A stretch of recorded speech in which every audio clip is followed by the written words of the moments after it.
Liquidación por cierre en Podemos. Esta organización política ha iniciado un expediente de regulación de empleo para despedir a más de la mitad de su plantilla. Veámoslo. Uno de los resultados más incontestables de los últimos meses de elecciones municipales, autonómicas y generales ha sido la liquidación de la representación política del partido Podemos. En las elecciones autonómicas y municipales del 28 de mayo, Podemos perdió prácticamente toda la representación territorial en ayuntamientos y en autonomías. Y en las recientes elecciones generales del pasado 23 de julio, la representación de Podemos en el Congreso quedó reducida a 5 diputados integrados dentro de la coalición de Sumar. Es decir, que Podemos pasó de 26 diputados en la anterior legislatura a solo 5 en esta legislatura.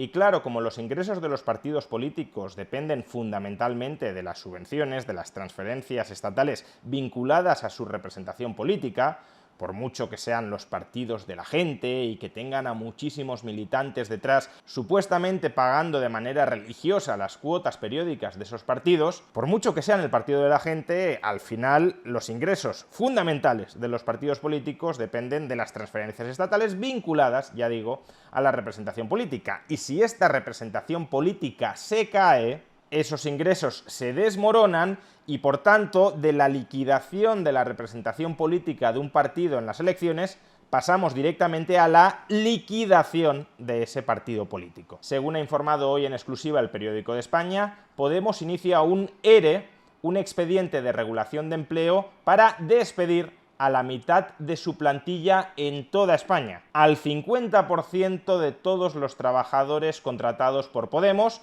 tanto en la sede central como en las sedes autonómicas. Esto supone que van a despedir a más de 100 personas en toda España.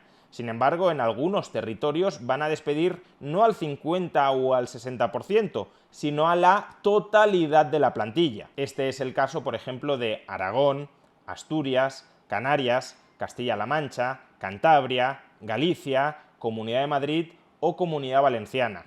En estos territorios Podemos piensa despedir a todos sus trabajadores y cerrar las correspondientes sedes autonómicas. Vamos, que estas sucursales regionales de Podemos echan la liquidación por cierre. En cambio, parece que en la sede central los despidos no van a ser tan abultados. De momento se habla de que Podemos despedirá al menos al 10% de su plantilla en la sede central. Más bien parece, por tanto, que estamos ante una especie de repliegue y concentración de los escasos recursos económicos de Podemos en su sede central. Abandonan toda implantación territorial para refugiarse, para bunkerizarse económicamente en Madrid.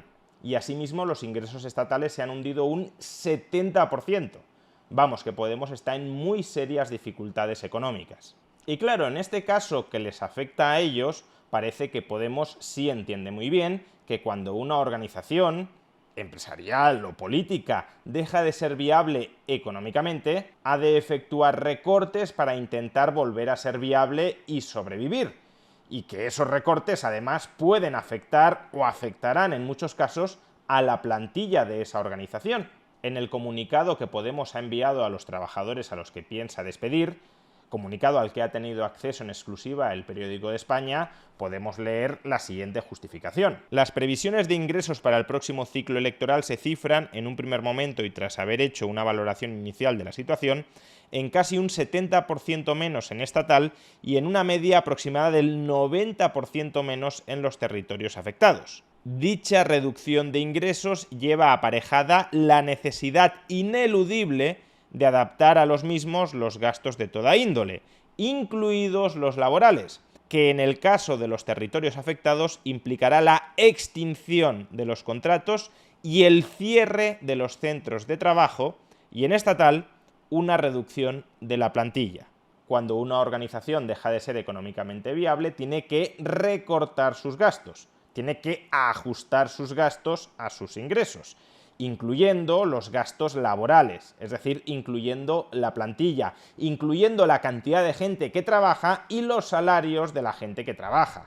No por gusto, sino por necesidad. De hecho, continúa Podemos. Por lo expuesto, lamentamos profundamente tener que iniciar un procedimiento de expediente de regulación de empleo por razones económicas, técnicas y organizativas a raíz de los resultados obtenidos. Es decir, que Podemos nos asegura que no despide por placer, sino porque no le queda otro remedio, porque la organización no es económicamente viable. Pues bien, lo mismo cabe decir de los ajustes de plantilla empresariales. No se producen por gusto, no se producen por sadismo empresarial, sino por necesidad económica, porque la empresa o algunas secciones de la empresa han dejado de ser económicamente viables. Pero esto, que es algo que ahora Podemos entiende también, porque les afecta a ellos y no le queda otro remedio que entenderlo y que vivirlo en sus propias carnes, es algo que cuando afectaba al sector empresarial, Podemos no entendía tan bien. Y no ya el militante raso de Podemos, sino algunos de sus principales dirigentes de entonces y no sé si de ahora.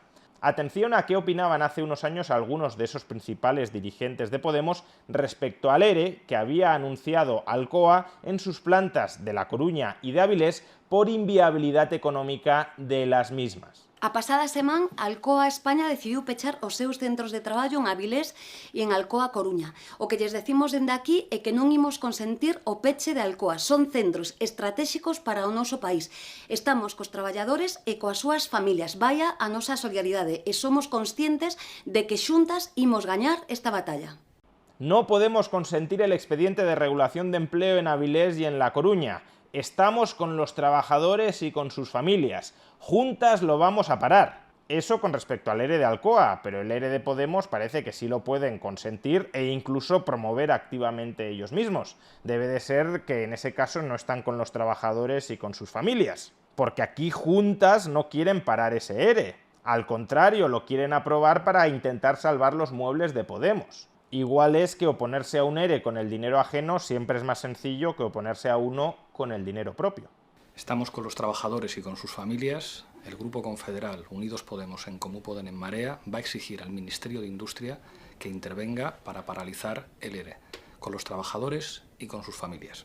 Pues nada, habrá que exigirle al gobierno de PSOE-Podemos que también intervenga Podemos para paralizar el ERE de Podemos. El gobierno de Podemos tiene que intervenir urgentemente el partido de Podemos para paralizar la decisión que ha tomado el partido de Podemos, porque en caso contrario no se podrá decir que Podemos está del lado de los trabajadores y de sus familias. Porque si Yolanda Díaz o Pablo Iglesias nos aseguraban que una empresa que iniciaba un expediente de regulación de empleo para despedir trabajadores estaba en contra de esos trabajadores y de sus familias, aun cuando ese expediente de regulación de empleo fuera necesario por la inviabilidad económica de algunas de las plantas de esa empresa, si Yolanda Díaz y Pablo Iglesias nos aseguraban que ellos estaban del lado de los trabajadores y de sus familias por oponerse a ese expediente de regulación de empleo, ahora, aplicando esa misma lógica, que es la demagógica lógica con la que Podemos concurrió a las elecciones envenenando el clima económico y social de España, aplicando esa misma lógica, habrá que concluir